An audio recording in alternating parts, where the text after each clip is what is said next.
Tem momentos na vida que a gente grava na memória com uma nitidez assustadora.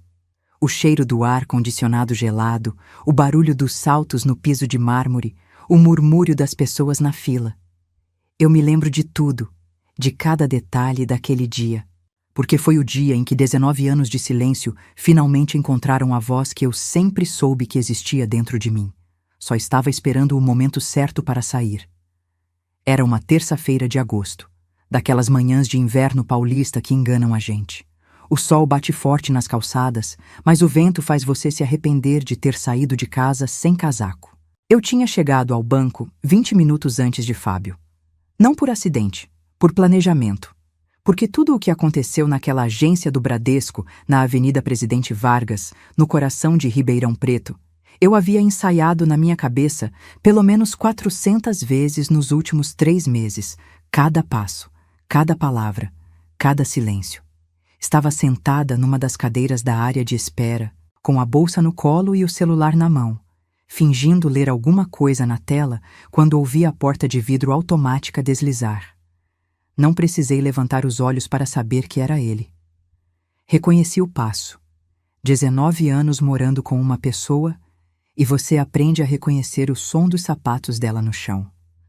Os mocassins marrons de couro, que eu mesma tinha dado de presente no aniversário de 48 anos dele, batiam no mármore com aquela cadência apressada e mandona que eu conhecia de cor.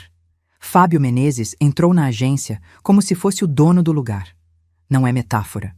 Ele literalmente entrou como se o banco fosse propriedade particular dele. Peito estufado, ombros abertos, queixo levantado.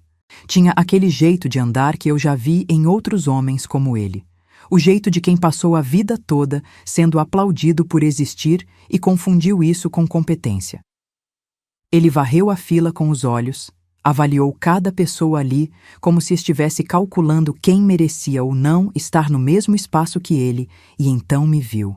Por uma fração de segundo, só uma fração, eu vi algo passar pelo rosto dele. Surpresa, talvez. Uma hesitação muito pequena. Mas Fábio era bom em disfarçar. Sempre foi.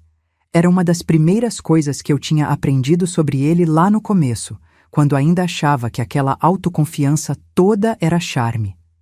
Ele se aproximou com o sorriso que eu aprendi a chamar internamente de o sorriso de performance. O que ele usava quando queria parecer relaxado enquanto estava, na verdade, testando o terreno. Cláudia. Ele disse meu nome como quem diz uma palavra qualquer, sem calor. Sem surpresa real. Que coincidência! Não era coincidência nenhuma e os dois sabíamos disso. Mas eu tinha combinado comigo mesma que não iria antecipar nada, que eu deixaria ele conduzir, que eu ficaria quieta e observaria. Fábio, respondi, com o mesmo tom neutro. Ele assentiu uma vez, como se tivéssemos encerrado ali uma conversa inteira, e foi direto ao guichê de atendimento preferencial. Não esperou ser chamado. Nunca esperava. Fábio Menezes não era do tipo que aguardava sua vez. Ele simplesmente decidia que a vez dele havia chegado e avançava. Eu observei do meu lugar. Vi quando ele se inclinou sobre o balcão e começou a falar com o atendente. Um rapaz jovem, de gravata azul marinho, que eu já conhecia de vista. Vi a postura de Fábio mudar enquanto falava, aquele jeito de inflar o peito ainda mais, de falar mais alto do que o necessário para que as pessoas ao redor percebessem que ali estava um homem importante tratando de assuntos importantes. Não deu 2 minutos e ele ergueu a voz. Olha, eu não tenho tempo para ficar explicando o óbvio. Eu sou correntista desse banco há mais de 15 anos. Preciso falar com o gerente agora. O rapaz disse alguma coisa em tom baixo, educado. Fábio sacudiu a mão no ar como se estivesse espantando uma mosca. Chama o gerente. É simples assim. Senti o estômago apertar. Não de medo. Já tinha passado da fase do medo fazia tempo. Era outra coisa. Era aquela sensação antiga, quase muscular, de contrair o corpo inteiro diante da grosseria dele. Um reflexo condicionado de quase 2 décadas. Respirei fundo. Relaxei os ombros. Me lembrei do que minha irmã Vera tinha me dito 3 semanas antes, sentadas na cozinha da casa dela, com 2 xícaras de café esfriando entre a gente. Claudinha, você não precisa mais encolher. Acabou o tempo de encolher. Dona Neuza apareceu 2 minutos depois. Neuza Aparecida Rodrigues era gerente daquela agência há 22 anos. Uma mulher de cabelos brancos cortados rentes, óculos de armação vermelha e uma paciência com clientes difíceis que eu sempre admirei muito. Eu a conhecia desde os tempos em que minha avó, Dona Olinda, abria aquela mesma conta, naquela mesma agência, no começo dos anos 90. Neuza tinha começado como caixa e subido por mérito próprio, centavo a centavo, assim como a conta que ela estava prestes a abrir no sistema. Ela cumprimentou Fábio com profissionalismo impecável. Aquele tipo de cordialidade treinada que não deixa transparecer absolutamente nada do que a pessoa está pensando por dentro. Boa manhã, senhor. Em que posso ajudá-lo? Fábio se endireitou ainda mais. Quando estava diante de mulheres em posição de autoridade, ele ficava assim, não exatamente desconfortável, mas com aquele esforço a mais de se impor, como se precisasse compensar alguma coisa. Preciso fazer uma retirada, um valor alto, e preciso resolver hoje, agora, sem burocracia. Dona Neuza assentiu calmamente. Claro, o senhor pode me informar o número da conta. Fábio tirou do bolso interno do paletó. O paletó bege que ele usava quando queria parecer bem-sucedido em reuniões. Um papel dobrado. Eu sabia o que estava naquele papel. Tinha visto ele anotar o número 3 dias antes, no escritório de casa, achando que eu estava no quarto. Ele deslizou o papel pelo balcão com a ponta do dedo. Dona Neuza pegou, digitou o número no sistema, ajustou os óculos uma vez e ficou olhando para a tela. Uma pausa. Pequena. Mas eu a senti como se fosse uma eternidade. Preciso solicitar um documento de identificação, senhor, disse ela, com o mesmo tom tranquilo de sempre. Fábio franziu a testa. Documento? Neuza, eu sou cliente aqui há... Protocolo padrão para movimentações acima de determinado valor. Ela interrompeu gentilmente, mas com firmeza. É procedimento obrigatório, o senhor entende. Não era uma pergunta. Fábio bufou, mas tirou o RG e o CPF da carteira e colocou sobre o balcão com uma força desnecessária, como se estivesse provando um ponto. Dona Neuza pegou os documentos, digitou as informações no sistema, esperou a tela carregar. E então franziu a testa. Não era uma expressão exagerada. Era sutil. O tipo de coisa que só quem está prestando atenção de verdade consegue notar. Mas eu estava prestando atenção. Tinha passado 19 anos aprendendo a ler rostos, a interpretar hesitações, a ouvir o que não era dito. Era a habilidade que desenvolvi para sobreviver dentro do casamento com Fábio Menezes. E naquele momento, naquele franzir de sobrancelha de Dona Neuza, eu soube que estava chegando. O momento que eu tinha esperado tanto estava chegando. Senhor Fábio, Dona Neuza pausou, tirou os óculos, limpou a lente com um pano que tirou da gaveta, colocou de volta. Tudo devagar, tudo com aquela serenidade que só vem com mais de 2 décadas de prática. O senhor está solicitando a retirada de qual valor exatamente? 347 mil reais, disse Fábio sem hesitar, com aquela clareza de quem ensaiou o número várias vezes. Tudo que tem na conta. Quero liquidar hoje. A fila havia ficado quieta. Eu não sei exatamente em que momento as pessoas ao redor começaram a prestar atenção, mas quando eu olhei discretamente para o lado, percebi que os murmúrios tinham cessado, que os olhos, um por um, haviam se voltado para o balcão onde Fábio estava de pé, com aquela postura de dono do mundo, sem imaginar nem por um segundo o que estava prestes a acontecer. Dona Neuza olhou para a tela, olhou para os documentos, olhou para Fábio, e então disse, com uma voz absolutamente calma, absolutamente profissional, absolutamente devastadora: Senhor, o titular dessa conta não é o senhor. O silêncio que se seguiu foi diferente de todos os silêncios que eu já tinha vivido. Fábio não entendeu imediatamente. Eu vi isso no rosto dele. Vi o momento em que as palavras chegaram aos ouvidos, desceram até o cérebro, e o cérebro simplesmente se recusou a processar a informação, porque a informação não cabia dentro do mundo como ele o conhecia. Como assim? A voz saiu rouca, mais baixa do que o normal. O titular da conta corrente de número que o senhor me forneceu, Dona Neuza disse com precisão cirúrgica, é a senhora Cláudia de Fátima Pinheiro Menezes. O senhor consta no cadastro como correntista secundário, com permissão de movimentação até o limite de R$ 5.000 mensais. Uma retirada de R$ 347.000 precisaria de autorização expressa e presencial da titular. Fábio virou o rosto. Encontrou o meu olhar. E eu estava lá, sentada na cadeira da área de espera, com a bolsa no colo, o cartão do banco dentro da carteira. Aquele cartão grafite com meu nome gravado em relevo, que eu carregava desde antes de conhecê-lo, e um silêncio no rosto que eu sabia que dizia mais do que qualquer palavra que eu pudesse ter escolhido. A fila toda parou para ouvir. Mas eu não precisei dizer nada. Às vezes a vida diz por você.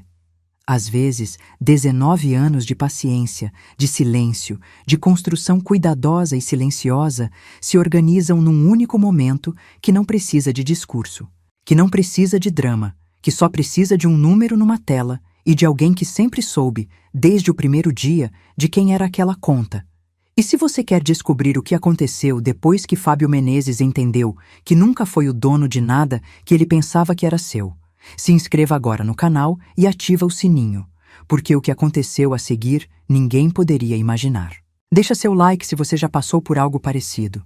E comenta de onde você está assistindo, porque essa história está só começando. E a vingança foi servida gelada.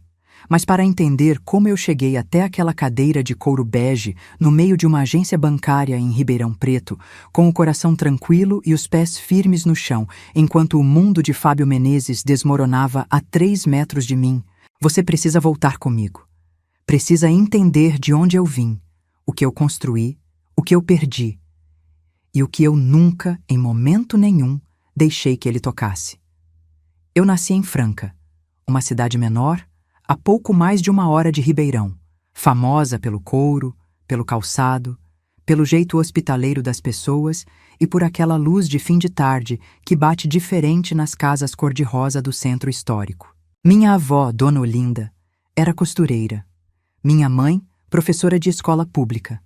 Meu pai tinha uma pequena papelaria na Rua do Comércio, que sustentou a família por 30 anos, com uma honestidade que eu só fui entender completamente quando cresci o suficiente para reconhecer o quanto isso era raro. Não éramos ricos, mas nunca nos faltou nada do que importava.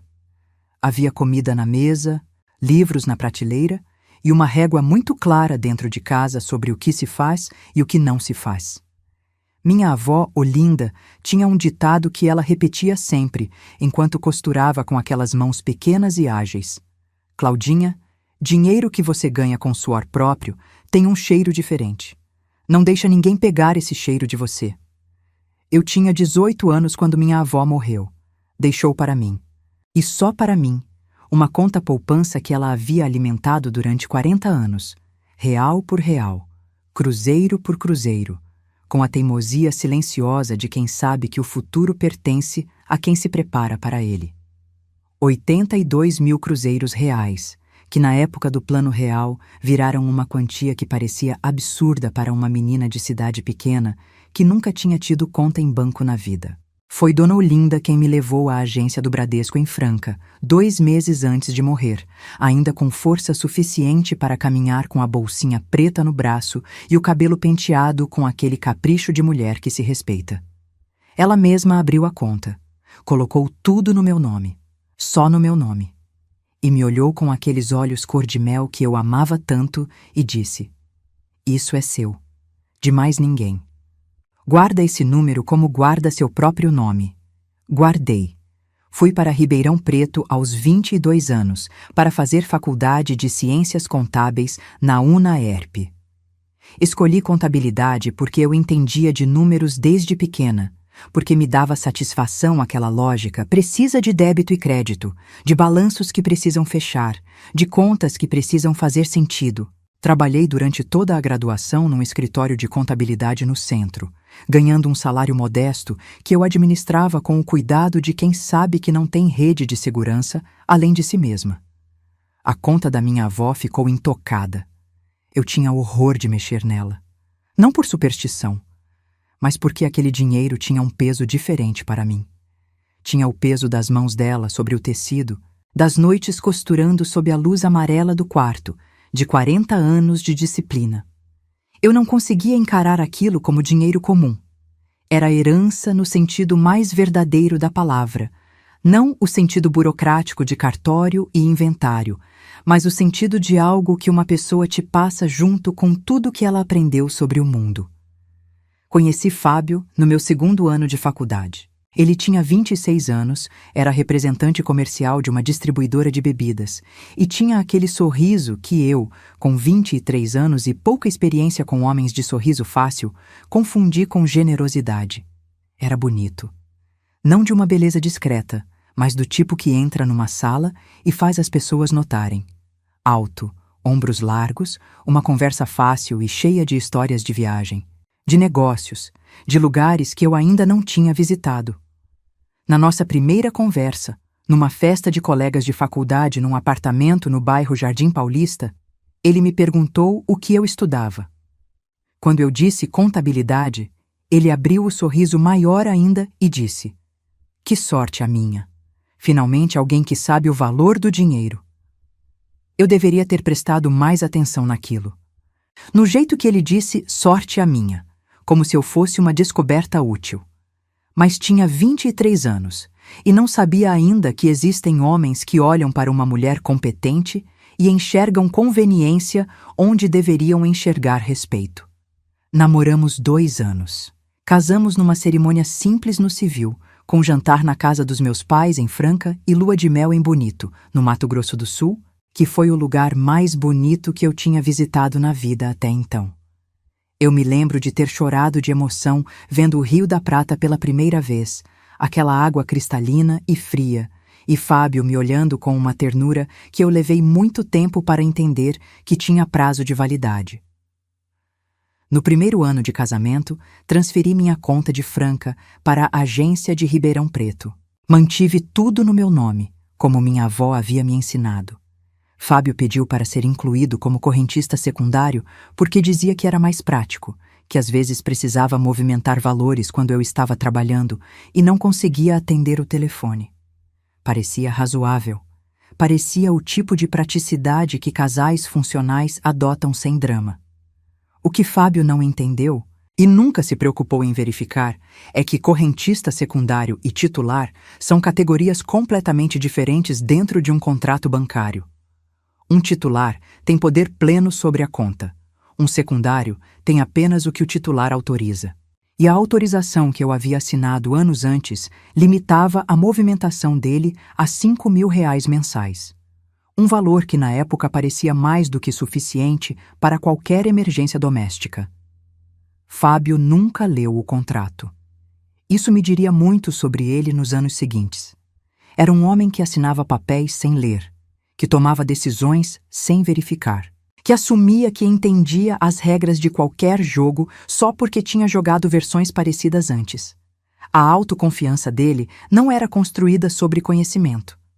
Era construída sobre a suposição de que o mundo funcionava do jeito que ele imaginava que funcionava.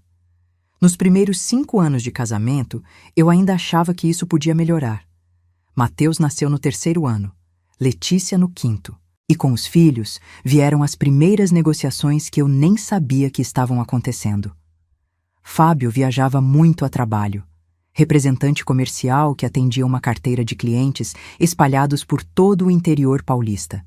E as viagens foram ficando mais longas, os retornos mais curtos, os fins de semana em casa mais raros. Eu não reclamava. Tinha sido criada numa casa onde se trabalha, onde não se faz drama de coisa que pode ser administrada com organização e paciência.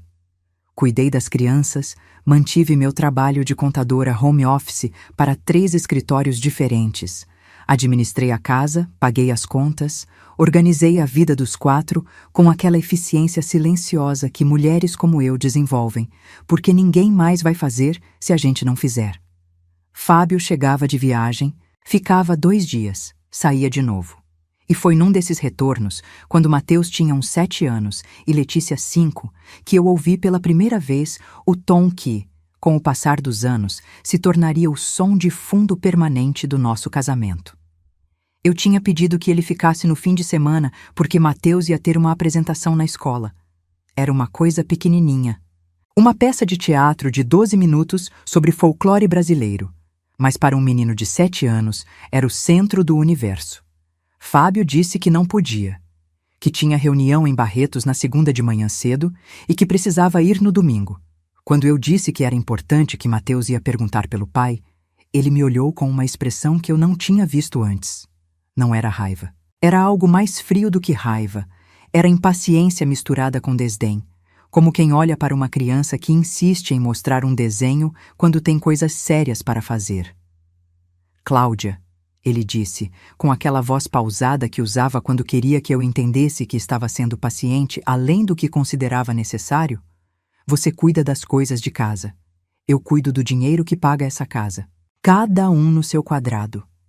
Fiquei quieta, não porque concordei, mas porque havia algo naquele tom, naquela divisão tão clínica do que éramos cada um para o outro, que me fez sentir como se tivesse pisado numa superfície que eu não sabia que estava solta.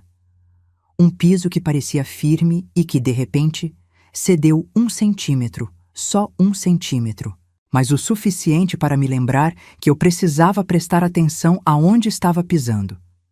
Nos anos seguintes, prestei atenção. E o que eu fui vendo, devagar, como quem vê uma mancha se expandindo numa parede de reboco, era um padrão. Fábio gostava de dizer que sustentava a casa, mas os números não batiam com essa versão. Eu fazia minha própria conta. O salário dele entrava.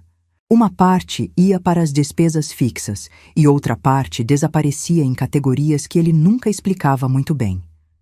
Viagens de trabalho que custavam mais do que o valor de diárias de hotel justificariam. Jantares que apareciam na fatura do cartão em cidades onde ele alegava ter reuniões durante o dia. Transferências para uma conta que eu nunca tinha visto no extrato compartilhado que ele me mostrava. E sim, eu notei que os extratos que ele me mostrava eram sempre impressos, nunca direto do aplicativo. Sou contadora. Perceber inconsistências em números é o que eu faço desde os 22 anos.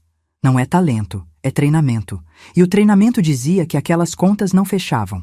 Comecei a guardar os extratos, não de maneira dramática, não como quem monta um dossiê de novela. De maneira metódica, como quem organiza uma auditoria. Criava pastas, anotava datas, comparava valores. Durante 2 anos, em silêncio total, eu fui construindo uma imagem muito clara do que acontecia com o dinheiro que Fábio dizia que administrava.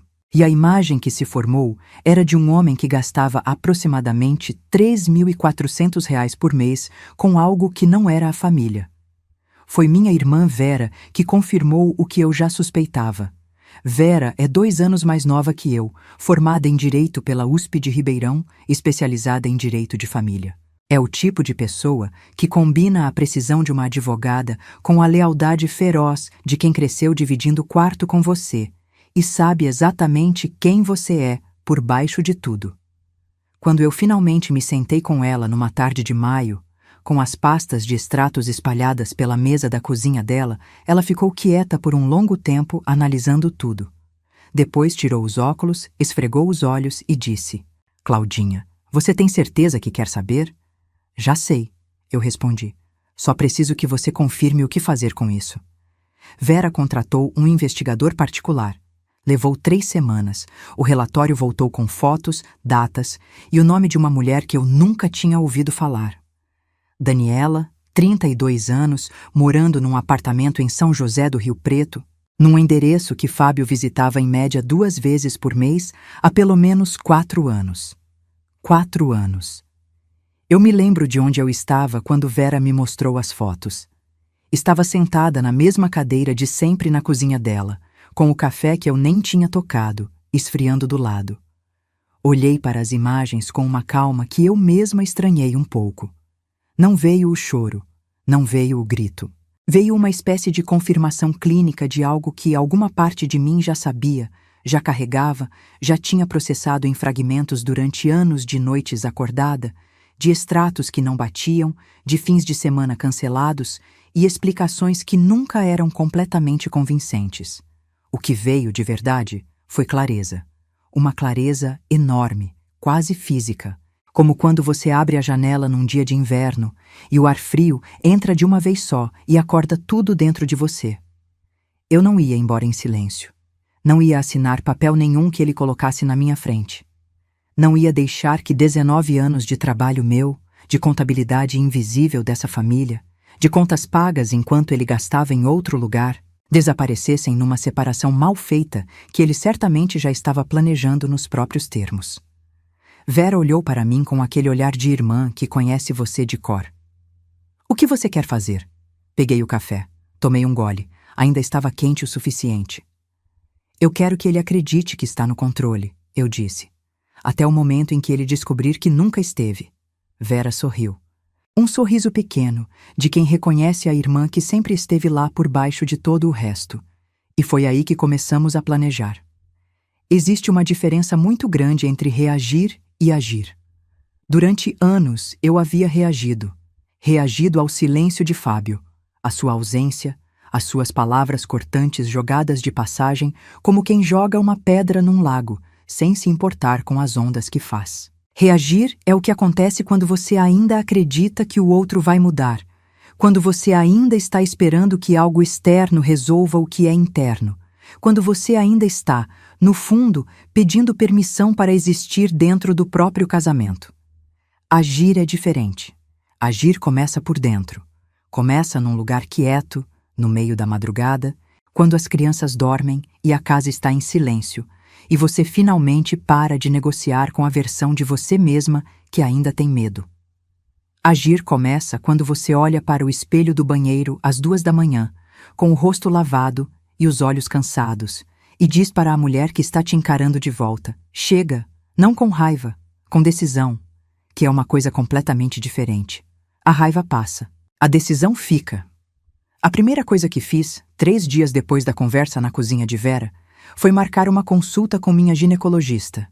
Não por questão de saúde urgente, mas porque Vera havia me explicado, com a precisão de quem conhece cada vírgula da legislação, que em casos de infidelidade comprovada com exposição a risco de saúde, havia implicações jurídicas adicionais que podíamos documentar. Eu precisava de um check-up completo de qualquer forma. Fiz todos os exames. Guardei os resultados numa pasta separada, rotulada com a data. A segunda coisa foi ligar para o banco.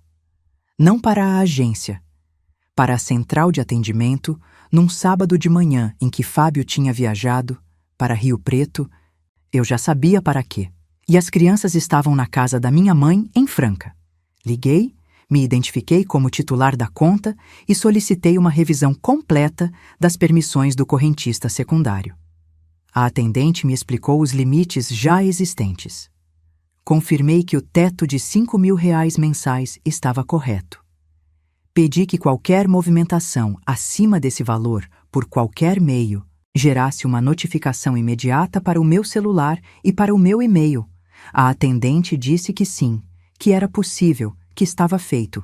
Agradeci, desliguei e fiquei sentada por uns 10 minutos na mesa da cozinha com o telefone virado para baixo na madeira, escutando o silêncio da casa. Depois, liguei para Vera. Feito, eu disse. Próximo passo, ela respondeu, sem precisar perguntar o que eu tinha feito. O próximo passo era o imóvel. Quando minha avó morreu, além da conta poupança, ela havia deixado um apartamento no centro de Franca, um imóvel antigo, de 3 quartos, com aquele pé direito alto de construção dos anos 70 e uma sacada que dava para uma praça com árvores grandes.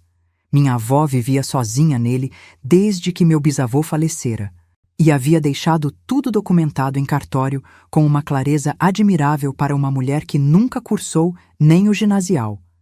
O apartamento era para mim, e só para mim, sem meação, sem partilha, sem qualquer outro beneficiário. Eu nunca tinha colocado esse imóvel em nenhum documento conjugal. Nunca tinha mencionado para Fábio o valor real do que representava. Ao longo dos anos, quando ele perguntava sobre o apartamento de Franca, eu dizia que estava alugado, que a renda era pequena, que era mais dor de cabeça do que lucro. Ele ouvia com o desinteresse de quem não se preocupa com o que acha que não é relevante e mudava de assunto. O que ele não sabia era que eu havia reformado aquele apartamento 2 anos antes, com uma parte do dinheiro que havia guardado ao longo de uma década de trabalho como contadora autônoma. Uma reforma cuidadosa, feita aos poucos, que havia transformado o imóvel antigo num apartamento valorizado, bem localizado, que valia naquele momento R$ 620 mil. Eu sabia o valor exato porque havia solicitado uma avaliação formal 6 meses antes, quando Vera começou a me orientar sobre como proteger meu patrimônio antes de qualquer movimentação jurídica. Vera havia me explicado que, como o imóvel era herança direta e constava em documentação anterior ao casamento, ele estava protegido da partilha. Mas ela queria garantir que todos os documentos estivessem impecáveis, atualizados, sem qualquer brecha que um advogado esperto pudesse tentar explorar. Passamos 3 sábados consecutivos organizando papelada, atualizando registros, confirmando que tudo estava nos conformes. Enquanto isso, eu observava Fábio. Tinha aprendido, nos meses anteriores, a olhar para ele com uma atenção diferente. Não mais a atenção ansiosa de quem quer ser notada, de quem espera que o outro perceba o esforço. Era a atenção fria e metódica de uma contadora diante de um balanço que não fecha. Eu observava as ligações que ele recebia e ia atender em outro cômodo. Observava como ele ficava mais nervoso quando o celular tocava durante o jantar. Observava o jeito que ele checava o extrato do cartão de crédito sempre que achava que eu estava ocupada com outra coisa. Foi numa dessas observações que eu percebi que ele estava planejando algo. Era um domingo à tarde. Os filhos estavam em casa. Mateus jogando videogame no quarto, Letícia fazendo trabalho escolar na mesa da sala. Fábio estava sentado na varanda com o laptop. E eu passei por ele levando uma bandeja com sucos. Não parei. Não fiz nenhum movimento que indicasse atenção. Mas vi a tela por 1 segundo inteiro, antes de ele inclinar o monitor. Estava no site de uma imobiliária. Anúncios de apartamentos. Ribeirão Preto, 2 quartos, bairros que eu reconhecia como mais afastados do centro. O tipo de imóvel que uma pessoa olha quando está planejando uma mudança que ainda não anunciou.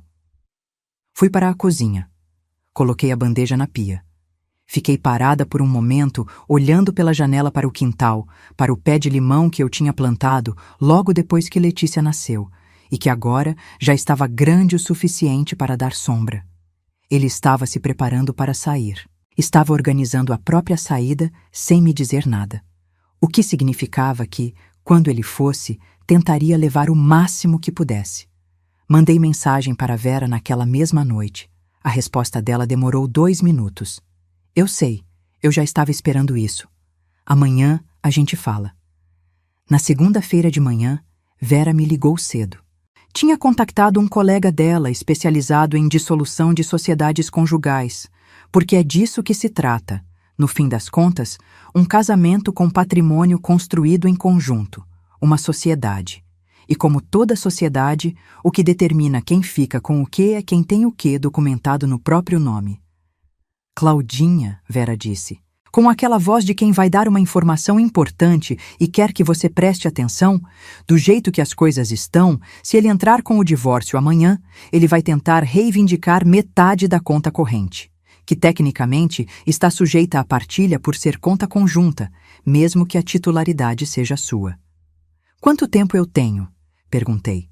Tempo suficiente, se a gente agir certo.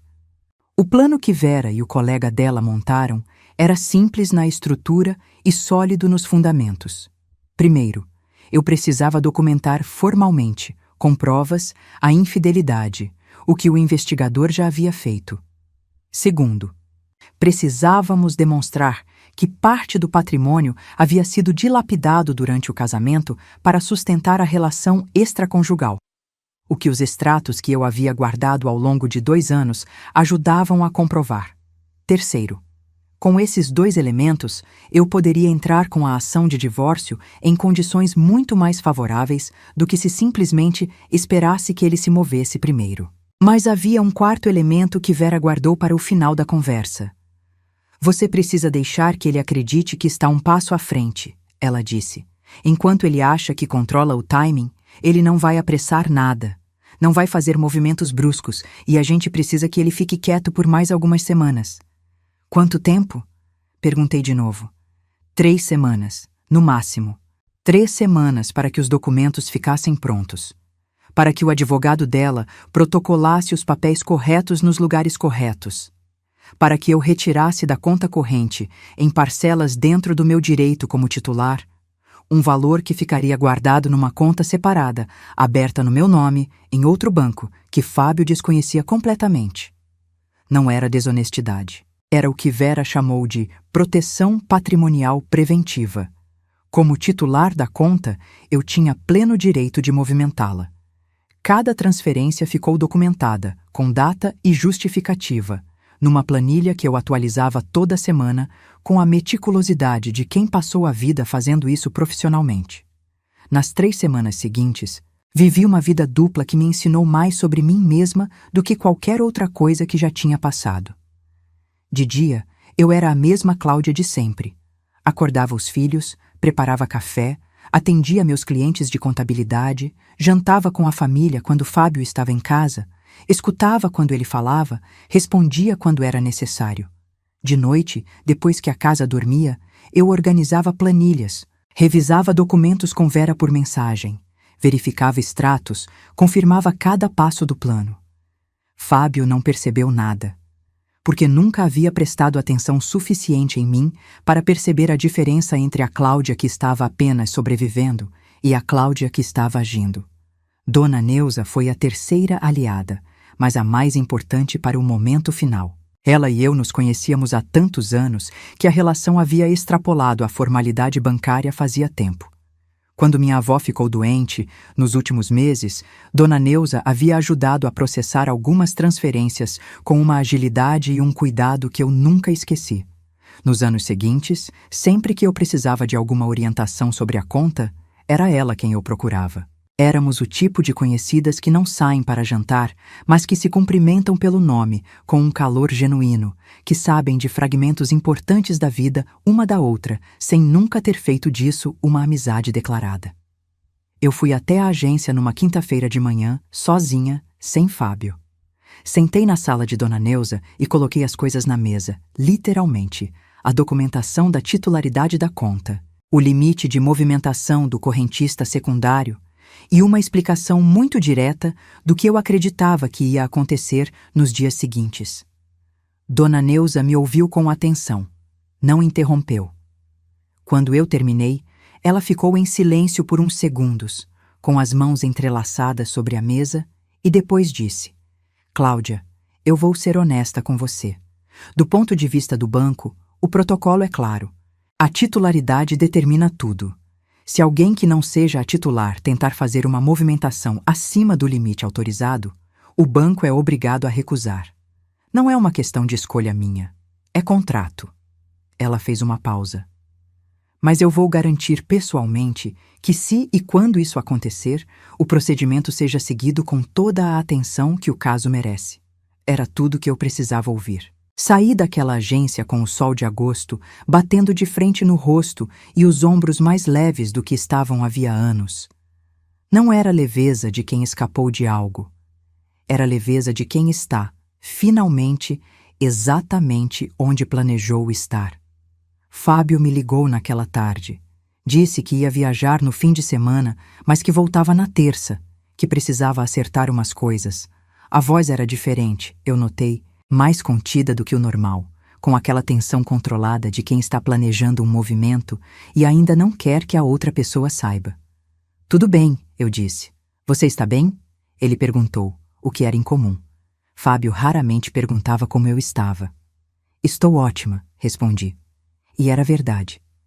Na terça-feira em que ele voltou, Vera me mandou mensagem às 8 da manhã. Os documentos estavam protocolados. O advogado havia dado entrada na ação. Tecnicamente, a partir daquele momento, qualquer movimentação que Fábio tentasse fazer na conta estaria sob escrutínio formal. Eu estava na cozinha quando recebi a mensagem. Fiz o café, acordei as crianças, preparei o café da manhã de Mateus e Letícia, como fazia todas as manhãs. Quando Fábio desceu, eu estava sentada à mesa com minha xícara nas mãos, tranquila, lendo alguma coisa no celular. Ele pegou o café que eu havia deixado na garrafa térmica, ficou em pé, encostado na pia, me olhou por um momento com aquela expressão avaliativa que eu conhecia tão bem. Preciso resolver uma coisa hoje, ele disse. Tudo bem, eu disse de novo. Vou ao banco de manhã. Ergui os olhos do celular. Olhei para ele. Sorri levemente, do jeito mais natural que consegui. Então vai logo cedo, eu disse. Fila no banco é horrível depois das 10. Ele assentiu, pegou as chaves e saiu. Esperei 15 minutos. Mandei mensagem para Vera. Ele saiu. Estou indo. E fui. Quando Fábio virou o rosto e encontrou o meu olhar naquela agência, eu vi pela primeira vez na vida o que é um homem que acredita que controla tudo descobrindo, num segundo, que nunca controlou nada. Não é um espetáculo bonito. Não tem nada de satisfatório no sentido que as pessoas imaginam quando pensam em vingança. Não tem aquele calor de novela, aquela música dramática, aquele momento de triunfo glorioso com a plateia aplaudindo. O que tem, na vida real, é um rosto que se desfaz. Um homem que estava de pé com o peito estufado, que de repente parece ter perdido o ar. Uma segurança que se dissolve tão depressa que dá até um pouco de vertigem testemunhar. Fábio ficou olhando para mim por uns 3 segundos que pareceram muito mais do que isso. Depois voltou para Dona Neuza. Isso não é possível, ele disse. A voz tinha mudado completamente. Saiu aquela cadência mandona, aquele volume calculado para impressionar. O que ficou foi algo mais cru, mais nu. Eu sou correntista dessa conta há 19 anos. O senhor é correntista secundário. Dona Neuza corrigiu, com a paciência de pedra que vem de 2 décadas atendendo pessoas em crise atrás de um balcão. A titularidade sempre pertenceu à senhora Cláudia. Está assim desde a abertura da conta. Desde a abertura, Fábio parou no meio da frase. Eu o vi fazendo o cálculo. Vi o momento em que ele recuou no tempo e tentou localizar onde exatamente havia cometido o erro de nunca verificar o que estava assinando. Isso é um erro do sistema, precisa ser corrigido. Não há erro, senhor. Dona Neuza virou o monitor discretamente para que ele pudesse ver a tela. O contrato de abertura de conta está digitalizado aqui. A titular é a senhora Cláudia de Fátima Pinheiro Menezes. O senhor Fábio Rodrigues Menezes consta como correntista secundário com limite de movimentação de R$ 5.000 mensais desde... Ela consultou a tela. Março de 2008. Março de 2008. 5 meses depois que casamos. Eu me lembro daquele dia.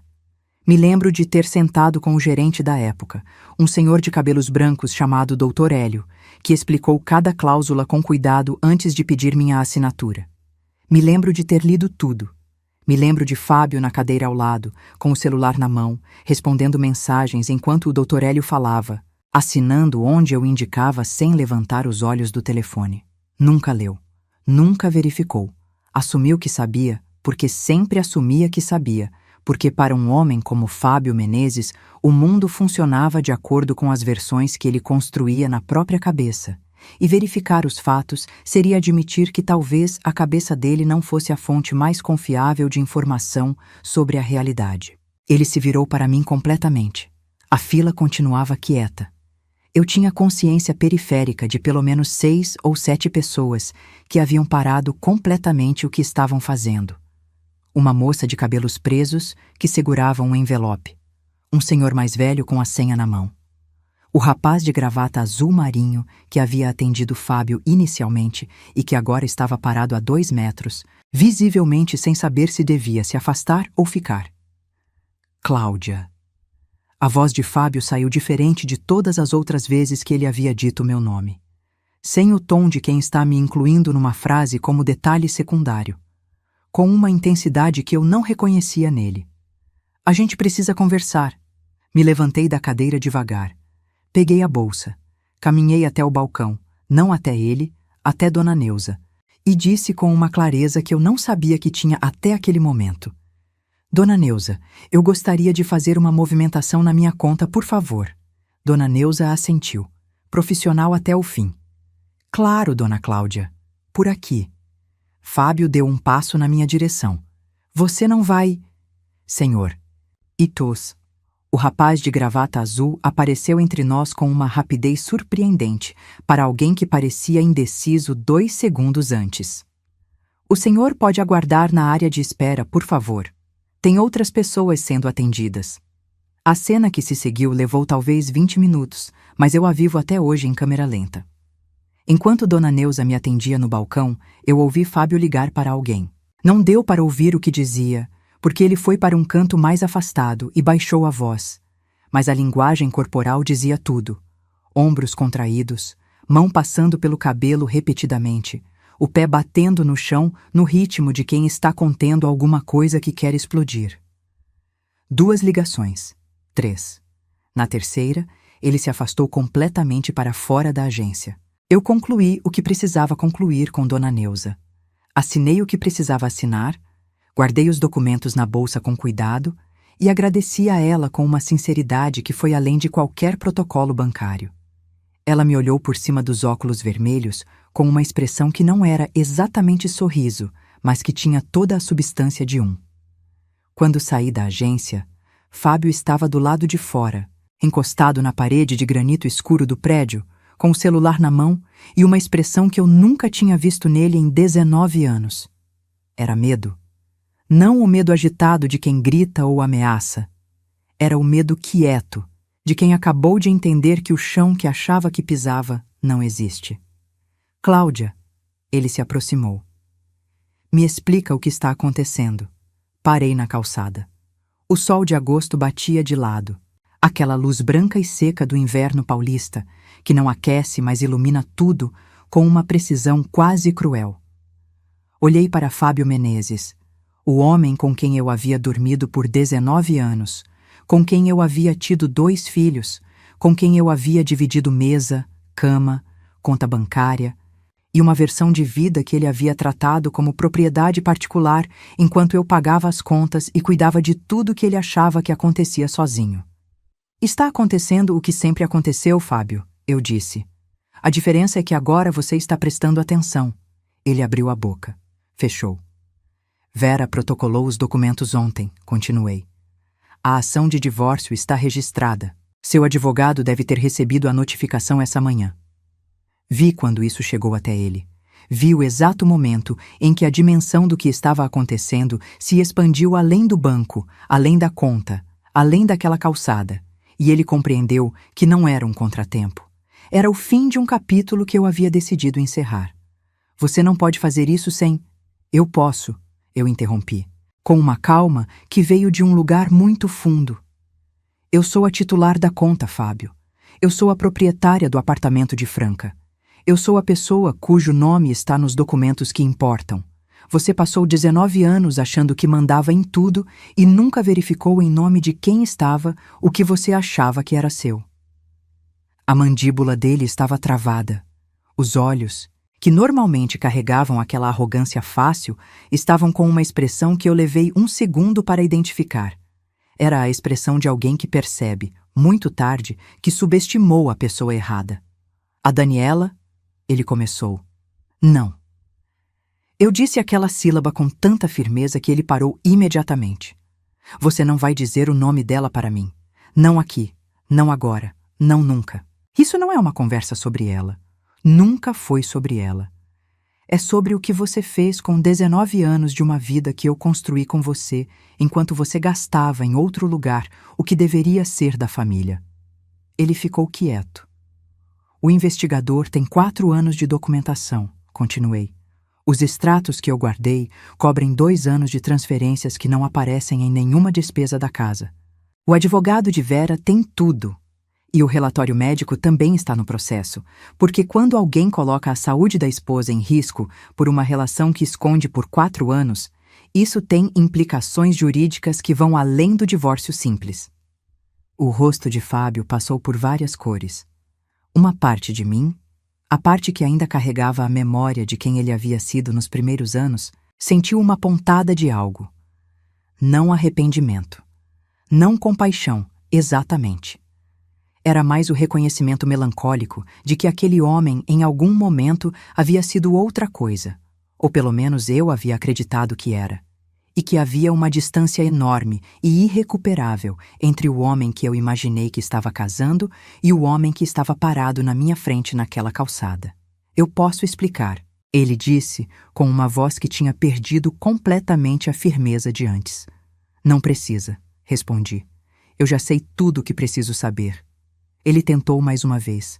Era um homem que não sabia perder, que havia passado a vida toda se saindo de situações com lábia e confiança, e a suposição de que sempre haveria uma saída que ele poderia negociar. Olhou para mim com aquele olhar que nos primeiros anos eu teria chamado de intensidade, e que agora eu reconhecia pelo que sempre foi. A expressão de quem está tentando descobrir qual versão de si mesmo vai funcionar na situação. Cláudia, 20 anos. A gente tem 2 filhos. Eu sei que a gente tem 2 filhos, eu disse. Fui eu que criei eles enquanto você viajava. Fui eu que fui às reuniões de escola, que levei ao médico, que fiquei acordada quando estavam com febre, que ajudei com dever de casa, que comprei material escolar, que estive presente em cada momento que você escolheu não estar. Os filhos estão comigo. E vão continuar. Você não pode simplesmente... simplesmente. Coloquei a bolsa melhor no ombro. Peguei as chaves do carro na mão. Seu advogado tem os documentos. O processo está andando.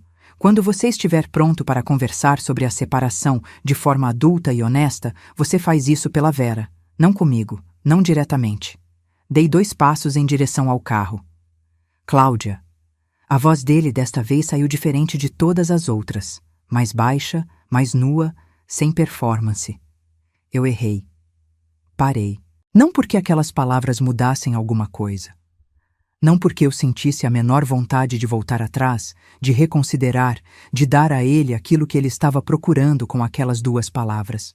Mas porque eu havia me prometido que quando esse momento chegasse, eu não fugiria dele. Que eu ficaria parada e o deixaria ser real. Me virei lentamente. Olhei para ele. E disse a coisa mais verdadeira que disse em 19 anos de casamento. Eu sei que você errou, Fábio. O problema é que você errou por tanto tempo, com tanto cuidado que não é erro, é escolha. E eu também fiz a minha.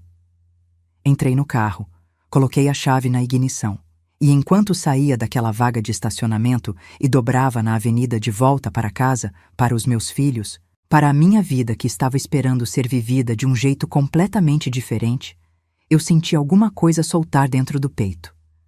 Como quando você carrega um peso por tanto tempo que para de perceber que está carregando, e de repente coloca no chão e a leveza é quase desorientante. Não chorei. Não naquele momento. Chorei 2 semanas depois, na cozinha da minha mãe em Franca, num sábado de tarde com cheiro de bolo de fubá no forno, e Dona Neuza do canal de TV ligado baixinho na sala. Chorei com aquele choro que vem de muito fundo, que não tem a ver com fraqueza, mas com o processamento de tudo que foi guardado por tempo demais. Minha mãe ficou sentada ao meu lado sem dizer nada, com a mão na minha, que é exatamente o que se precisa quando não existe mais nada a ser explicado. Mas naquele dia, saindo do banco, na terça-feira de agosto com o sol de inverno batendo pela janela do carro, não chorei. Liguei para Vera. Ela atendeu no primeiro toque. Como foi? Ela perguntou. Como a gente planejou, eu disse. Ouvi ela soltar o ar do outro lado da linha. E você? Pensei por um segundo. Olhei pela janela do carro para a cidade que era minha há mais de 20 anos. As árvores do canteiro central da avenida, as pessoas nas calçadas, o céu azul sem nuvem daquele inverno seco. Estou bem, eu disse. E era verdade de um jeito que eu não conseguia ser há muito tempo. Estou muito bem, Dizem que recomeçar é difícil. E é verdade. Não vou mentir para você. Tenho uma dificuldade real em recomeçar que ninguém conta direito, que não aparece nos filmes e que as pessoas que passaram por isso às vezes evitam mencionar porque parece fraqueza, porque parece ingratidão depois de tudo que foi conquistado. A dificuldade não é prática. A papelada, os advogados, a divisão de bens, a reorganização financeira, a mudança de rotina, isso tudo é trabalhoso, mas é administrável. A dificuldade verdadeira é outra. É acordar num sábado de manhã sem saber exatamente o que fazer com a liberdade.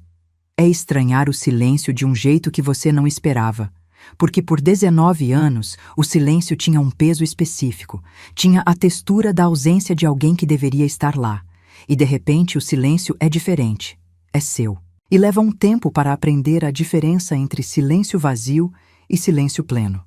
É olhar para os seus filhos no café da manhã e sentir ao mesmo tempo o amor mais inteiro do mundo e uma fisgada de culpa que você sabe que não é sua, mas que aparece de qualquer jeito. Porque somos mães e porque somos humanas. E porque a culpa, nesse caso, é o último resquício de uma história que está sendo desfeita. Levei uns 3 meses para parar de sentir aquela fisgada. Mateus levou mais tempo. Tinha 17 anos quando o processo foi finalizado, idade suficiente para entender o que tinha acontecido e jovem o bastante para ainda precisar processar do jeito que adolescentes processam, que é em silêncio e com raiva primeiro, e com perguntas depois, e com uma aceitação gradual que vem aos poucos, sem avisar, numa conversa aqui, num abraço ali, até que um dia você percebe que ele está bem e que a família que sobrou é sólida de um jeito que a família que existia antes nunca foi completamente. Letícia foi diferente. 14 anos. A minha filha com a intuição mais afiada que já vi numa pessoa tão jovem. Ela não fez perguntas grandes. Ela me observou por algumas semanas com aqueles olhos castanhos que são iguais aos da minha mãe. E então, numa noite, enquanto a gente lavava a louça juntas depois do jantar, ela disse sem preâmbulo: "Mãe, você está mais leve."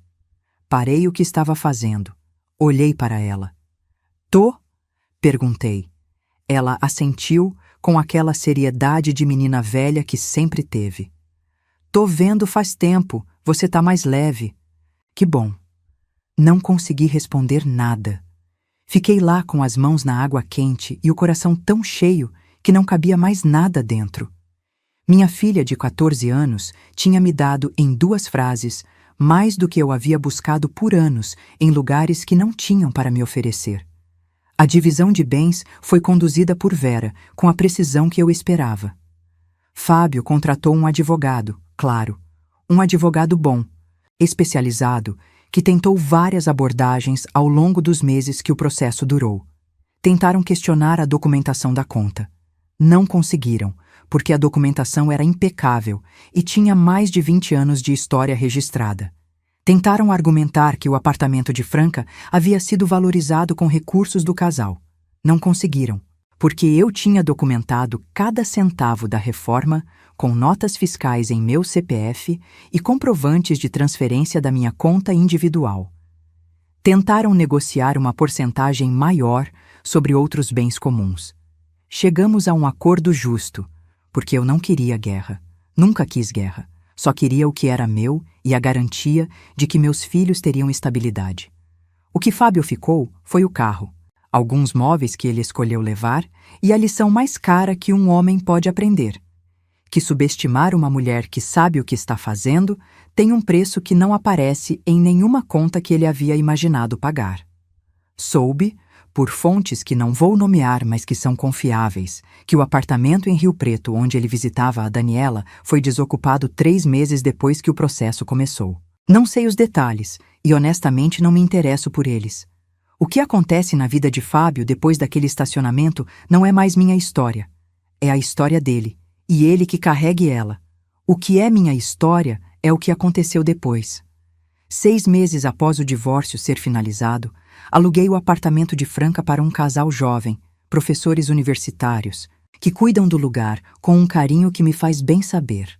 A renda do aluguel me dá uma folga financeira que eu nunca havia me permitido sentir de verdade, porque antes sempre havia a sensação de que o dinheiro precisava cobrir buracos que não eram meus, de que a estabilidade era sempre provisória, de que em algum momento algo ia descalibrar e eu ia precisar do que havia guardado para tapar o que havia vazado.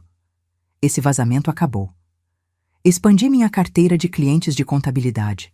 Fiz um curso de atualização em planejamento tributário para pequenas empresas que eu havia adiado 3 vezes, porque Fábio sempre tinha algum motivo pelo qual não era um bom momento. Não era nunca um bom momento para nada que fosse meu, percebi. Era sempre um bom momento para o que era dele. Agora é um bom momento para o que é meu. Comprei uma poltrona nova para o canto da sala que sempre ficou vazio porque ele nunca gostou de poltrona, e eu nunca insisti.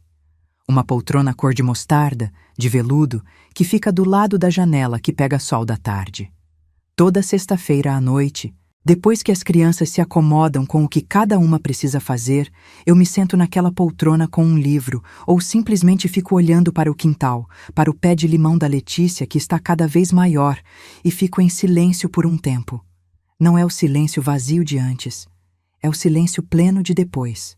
Tem uma diferença que só quem viveu os dois consegue sentir. Minha mãe veio passar uma temporada comigo no mês passado. Ficou 3 semanas, dormiu no quarto que agora é de hóspedes, tomou café comigo todas as manhãs, assistiu às novelas com Letícia à noite, com aquele prazer simples e genuíno de avó que consegue estar presente de verdade.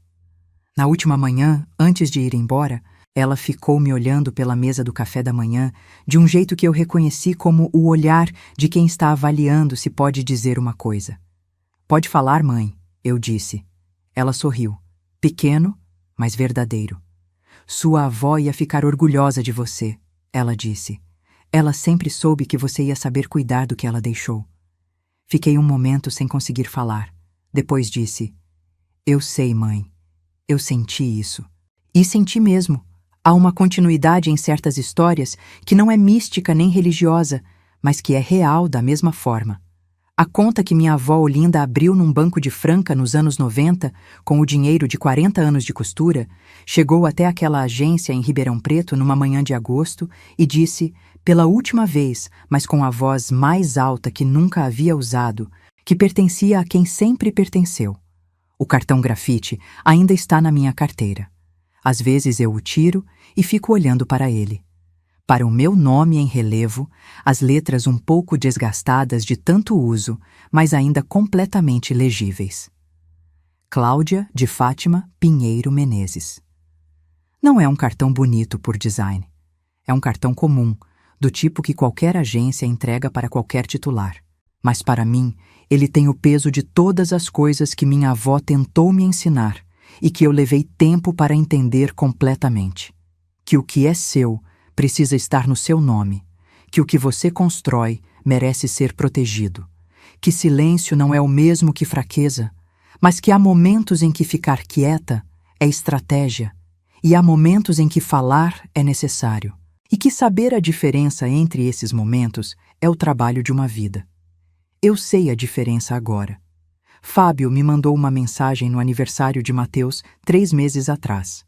Uma mensagem educada, sem drama, perguntando se ele poderia passar para ver o filho. Eu respondi que sim, que ele marcasse com Mateus diretamente, que a relação dos filhos com o pai era deles, e eu não interferiria. Mateus decidiu que queria ver o pai. Foram tomar um lanche.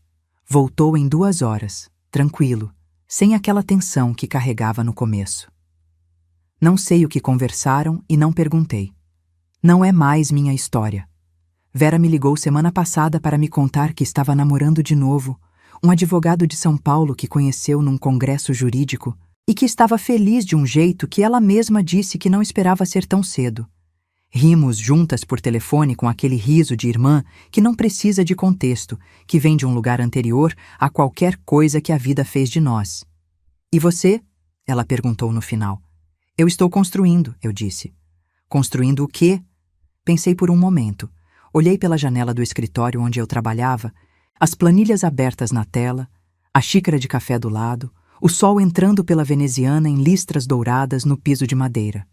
Não sei ainda, eu disse, mas é meu. E dessa vez eu vou saber o valor desde o começo. Vera ficou quieta por 1 segundo. Depois disse: a vovó Olinda te mandou um abraço do lugar onde ela estiver. Ri, com aquele riso que vem de dentro, do lugar bom. Manda um de volta, eu disse. Existe uma coisa que eu quero te deixar antes de terminar essa história. Uma coisa que levei tempo demais para aprender e que quero que você ouça agora, onde quer que você esteja, seja na sua sala, no ônibus, na cama tentando dormir, na cozinha lavando a louça igual a minha Letícia naquela noite. Você não precisa de um banco, de um processo, de um advogado ou de 19 anos de paciência para fazer o que eu fiz. O que eu fiz, no fundo, foi simplesmente me recusar a acreditar que o que era meu não era meu. Foi me recusar a encolher até desaparecer. Foi aprender a diferença entre esperar a hora certa e deixar a hora passar. A hora certa existe. Para cada uma de nós, ela tem um formato diferente, um banco diferente, uma calçada diferente, uma conversa diferente. Mas ela existe. E quando ela chegar, você vai saber. Porque vai sentir nos ombros, nos pés, no jeito que o ar entra nos pulmões, que é agora. E quando for agora, você age. Não com raiva, com decisão. Porque decisão dura. Raiva passa. E você merece algo que dure. Se essa história tocou seu coração, se você se identificou em algum momento dessa jornada, deixe seu comentário aqui embaixo, contando de onde você está assistindo e o que mais tocou você. Compartilhe esse vídeo com aquela amiga, prima, vizinha que precisa ouvir essa mensagem. Que dignidade não se negocia, que amor próprio vem primeiro e que nunca é tarde para recomeçar. Deixa seu like, se inscreve no canal e ativa o sininho para não perder as próximas histórias. Porque aqui a gente não conta histórias vazias. A gente conta histórias que transformam, que curam, que lembram você de quem você realmente é. Uma mulher forte, capaz e merecedora de todo o amor do mundo. Um abraço apertado no seu coração e lembre-se, você é mais forte do que imagina. Até a próxima.